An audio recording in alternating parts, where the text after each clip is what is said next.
The air was thick with the scent of rain-soaked earth when Liam's knuckles rapped against my door, a sound that shattered the silence of my grief-stricken world.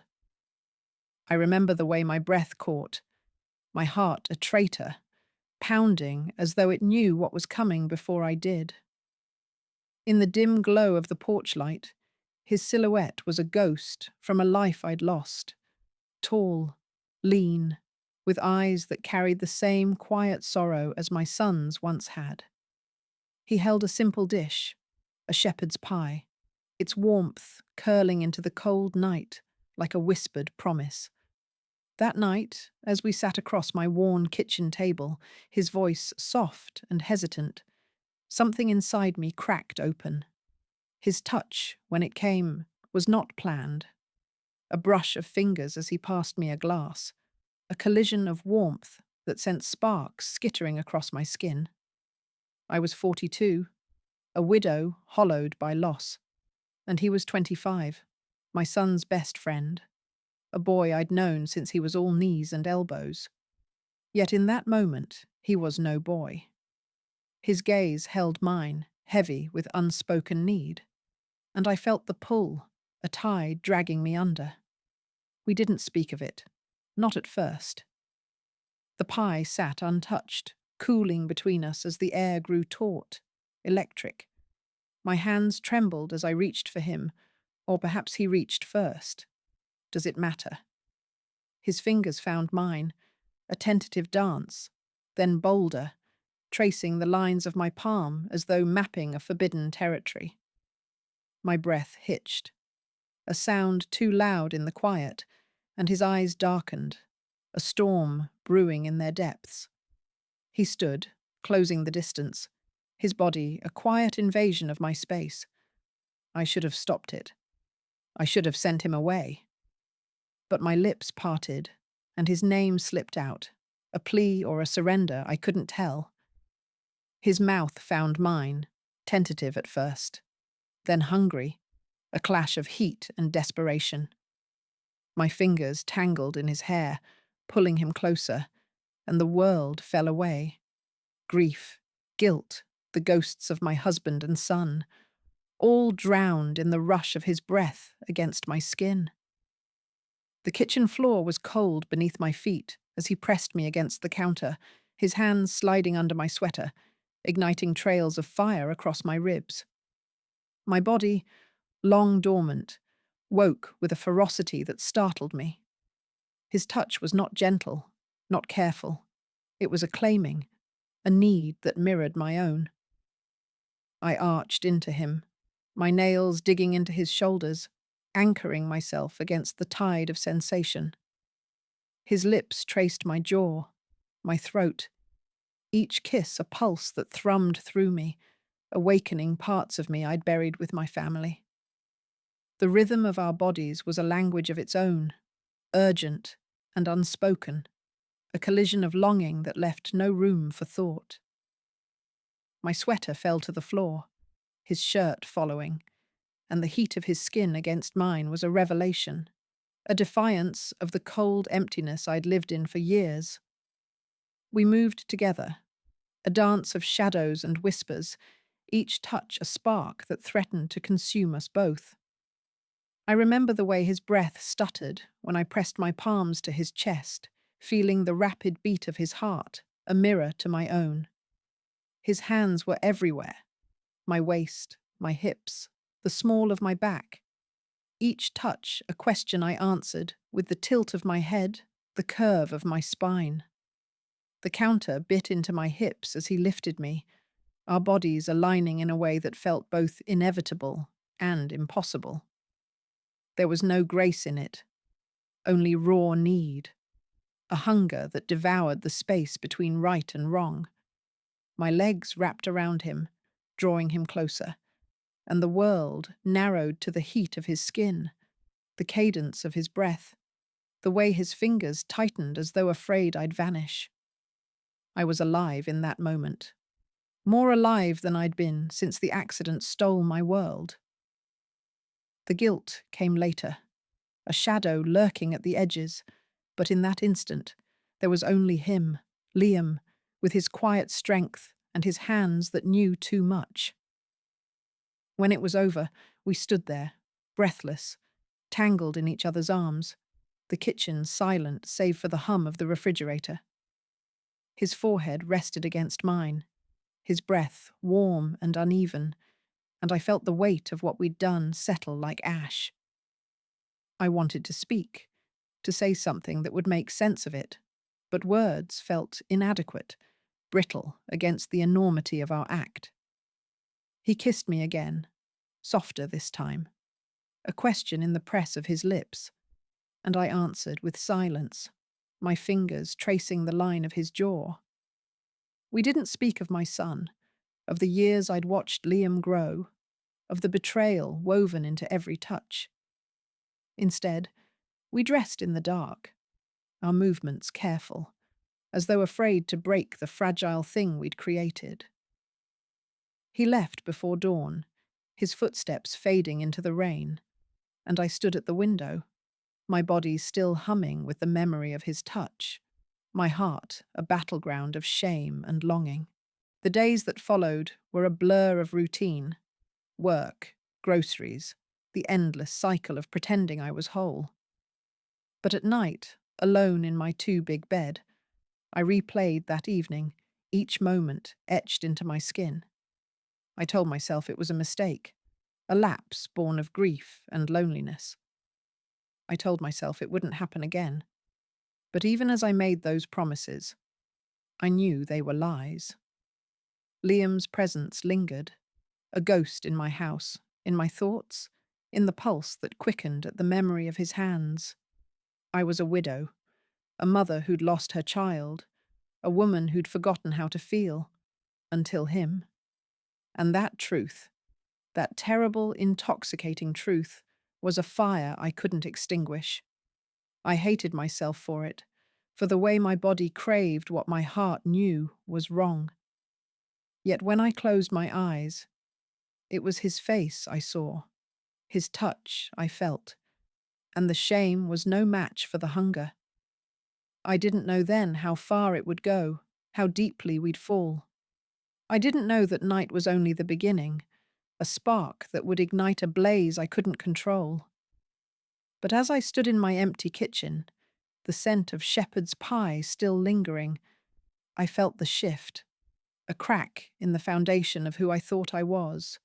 I was Eleanor, broken and grieving, but also alive, burning with a desire I couldn't name. And Liam, with his quiet offering and his forbidden touch, had woken something in me that refused to sleep. The days bled into weeks, each one a tightrope walk between normalcy and the secret that pulsed beneath my skin. I went through the motions, teaching my classes, grading papers, smiling at colleagues who asked how I was holding up. Fine, I'd say, the word a fragile shield. But Liam was a current pulling me under, his presence a constant hum in my veins. It wasn't just the memory of that night in my kitchen. It was the way his texts arrived, brief and unassuming, yet heavy with intent. "Can I come by?" he'd write, and my resolve crumbled like ash. I'd tell myself to say no, to end it before it consumed us both, but my fingers would type, "Yes," and the anticipation would coil in my chest, sharp and sweet. Our next meeting was in the quiet of my living room, the curtains drawn against the world. He brought nothing this time. No food, no pretense. Just himself, his eyes searching mine as though looking for permission. I gave it without words, stepping into his space, my hands finding the familiar planes of his shoulders. His kiss was slower this time, deliberate, as though he'd learned the shape of my need. We sank onto the couch, the springs creaking under our weight, and the world narrowed to the rhythm of our breaths, the slide of his hands beneath my blouse. His touch was a language I hadn't known I could speak. Urgent, reverent, a conversation of skin and heat. My fingers traced the curve of his spine, each vertebra a note in a song I couldn't stop singing. His lips found the hollow of my throat, and I arched into him, my body a traitor to the guilt that clawed at my mind. Each encounter was bolder, more reckless. We met in stolen moments, late nights when the neighborhood slept, afternoons when I should have been marking essays. My house became our sanctuary, its walls holding secrets too heavy to speak. In my bedroom, the sheets tangled around us, his breath hot against my ear. I felt the world remake itself. His hands moved with a quiet confidence, mapping the contours of my hips, my waist, as though committing me to memory. I clung to him, my nails leaving crescent moons on his skin, each mark a claim I had no right to make. The rhythm of our bodies was a tide, pulling us under, and I let the heat of his skin, the cadence of his pulse, drown out the voice that whispered of betrayal. My son's face flickered in my mind, a ghost I couldn't face, but Liam's touch burned it away, leaving only the present, the now, the unbearable aliveness of it all. One night, under the dim glow of my bedside lamp, he pressed his forehead to mine, his breath uneven, and whispered my name, Eleanor, like a prayer. I felt it in my bones, a vibration that shook loose the grief I'd carried for so long. His fingers wove through mine, anchoring me as we moved together, our bodies a symphony of need and surrender. The air was heavy with the scent of him, sweat, cedar, something indefinably young, and I drank it in, greedy for the life it promised. My lips found his collarbone, tasting the salt of his skin, and he shuddered, a sound that sent heat pooling in my core. We were reckless then, lost in the dance of limbs and whispers, the world beyond my bedroom a distant memory.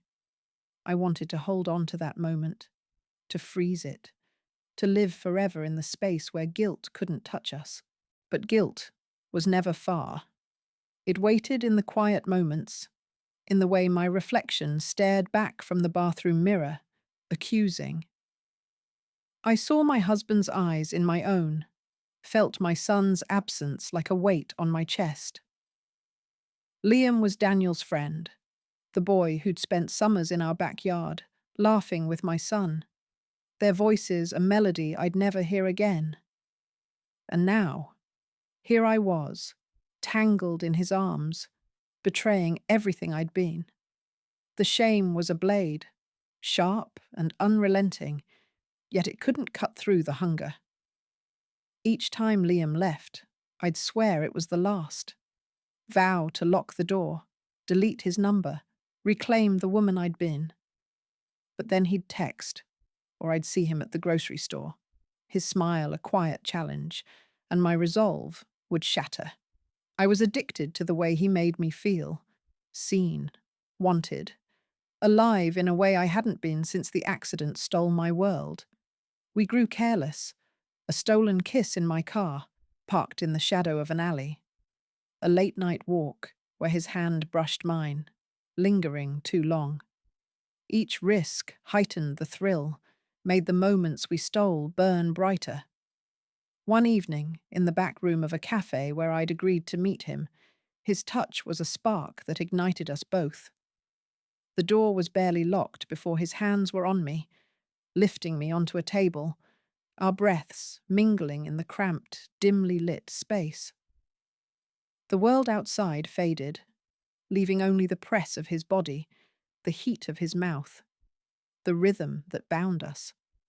My fingers dug into his shoulders, grounding me as the tide rose, threatening to sweep me away. It was wrong, I knew. Every touch a betrayal, every moan a sin. But I couldn't stop. He was my salvation and my damnation, and I wanted both. When we parted, breathless and dishevelled, the weight of it settled heavier than before. I saw it in his eyes, too, a flicker of something like regret, or maybe fear. We didn't speak of it, not then. Instead, we straightened our clothes, smoothed our hair, and stepped back into the world as though nothing had changed. But everything had. Each encounter wove us tighter together, a thread that threatened to strangle us both. I began to notice the way my sister's calls went unanswered, the way my neighbours' glances lingered. The secret was a living thing, growing heavier with each stolen moment, and I wondered how long we could keep it buried. Yet even as fear gnawed at me, I craved him more. His touch, his voice, the way he made me forget the woman I'd been. I was Eleanor, widow, mother, sinner, and I was falling deeper, with no way to stop. The days grew shorter, the air sharper, but the heat between Liam and me burned hotter, reckless in its defiance of reason. Each encounter carved deeper into my soul, leaving marks I couldn't erase. I told myself I could stop, that I could reclaim the woman I'd been. Eleanor, the widow who mourned quietly, who lived for memories and not for the pulse of forbidden desire. But the truth was a traitor, whispering in the quiet moments when his hands weren't on me, when his breath didn't fill the spaces grief had hollowed out. I was alive with him, and that aliveness was a drug I couldn't quit. The guilt was there, always, a shadow that clung to the edges of every touch. But it was no match for the way his presence set my skin ablaze, the way his eyes saw me, not as a widow, but as a woman. Our meetings grew bolder, more dangerous. A motel room on the edge of town, its neon sign flickering like a warning we ignored.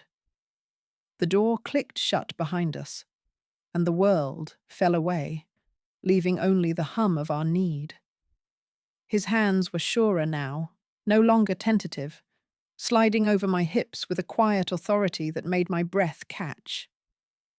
I pressed myself against him, my fingers threading through his hair, pulling him closer until there was no space left between us.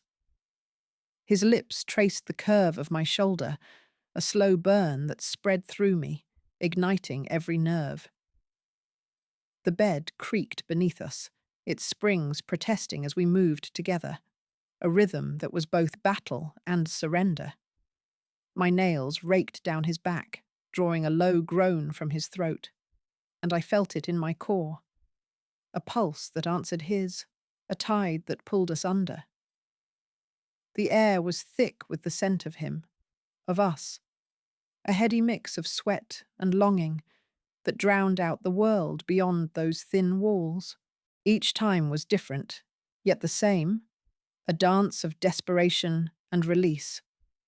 In the dim light, his skin glowed, a canvas for my hands to explore, each touch a question, each response a vow. I arched into him, my body a map he'd learned by heart, and he answered with a ferocity that matched my own. His breath was hot against my ear, whispering my name. Eleanor, Eleanor, as though it were a spell to keep us here, in this moment where nothing else mattered. My legs wrapped around him, drawing him deeper, and the world narrowed to the cadence of our bodies, the syncopated rhythm of our breaths. It was wrong, I knew, every touch a betrayal of my son's memory, of the life I'd built with my husband, but the shame was a distant echo, drowned by the roar of my pulse. I was alive, and he was the spark that kept me burning.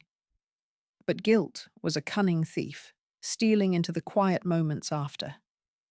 Lying beside him, our limbs tangled, I'd feel it creep in, a cold weight that settled in my chest.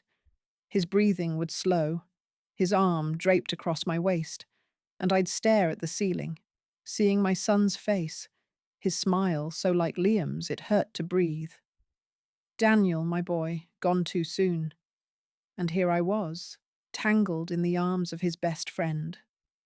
The thought was a knife, twisting deeper with each memory, of Liam at our dinner table, laughing with Daniel, of the summers they'd spent chasing dreams I'd never see fulfilled. I'd trace the lines of Liam's face, soft in sleep, and wonder what kind of woman I'd become. A widow, yes, but also a traitor, a sinner who craved what she shouldn't have. Yet even as I vowed to end it, my hand would linger on his skin, unable to let go. We took greater risks. A hurried moment in my office after hours, the door locked, but the thrill of discovery sharp in my veins. His hands found me under my desk, his touch a spark that set me alight, and I bit my lip to keep silent. The world, just beyond the door, oblivious to our sin. Another time in his apartment, the walls thin enough to hear his neighbours' laughter, we moved together with a quiet urgency, as though time itself were chasing us. His fingers traced the curve of my spine, each touch a promise, each kiss a plea.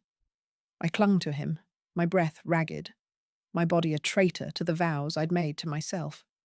The guilt was there, always, but so was the hunger, a need that grew with every stolen moment, every whispered name.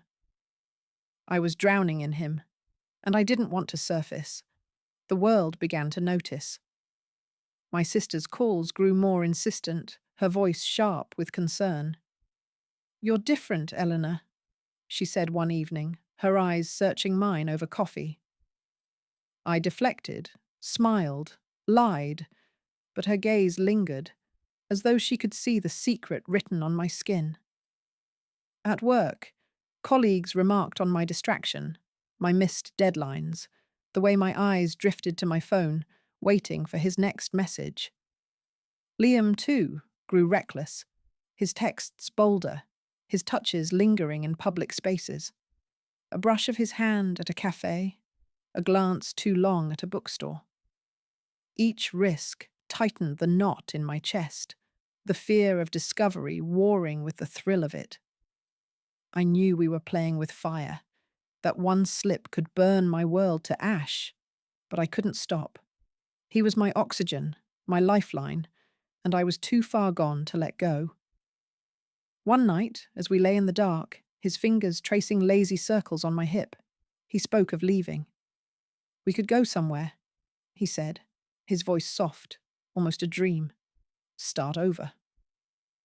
The words hung between us, a temptation and a terror. I saw it then. A life where we weren't a secret, where guilt didn't shadow every touch. But I saw, too, the cost. My family, my home, the memory of my son. I turned away, my throat tight, and he didn't press. But the silence was heavy with what we couldn't say. I wanted to be his, wholly, but I was still Daniel's mother, still my husband's widow. The woman I'd become was a stranger, caught between love and shame, and I didn't know how to find my way back. The weight of our secret grew heavier, a stone lodged in my chest that no amount of Liam's touch could dislodge.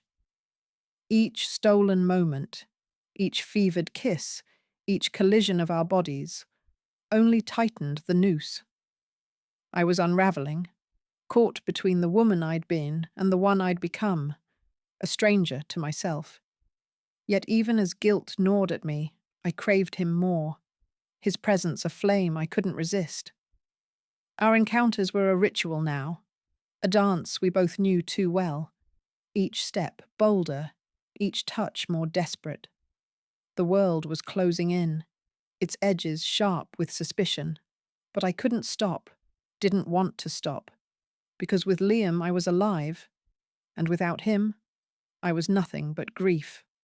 One evening, in the shadowed corner of a park near my house, we met under the guise of a walk. The air was crisp, the leaves crunching underfoot, but the chill did nothing to cool the heat between us. His hand found mine, fingers lacing through my own, and we slipped behind a cluster of trees, the world fading to a distant hum. His lips were on mine before I could think, hungry and unyielding, and I answered with a need that matched his own. My back pressed against the rough bark, his hands sliding under my coat, igniting trails of fire across my skin. The rhythm of our bodies was frantic, a pulse that drowned out the rustle of leaves, the distant bark of a dog. I clung to him, my fingers digging into his shoulders, anchoring myself against the tide of sensation. His breath was hot against my throat, each kiss a spark that threatened to consume us both. We were reckless, too reckless, but the thrill of it, the danger, only made it sweeter.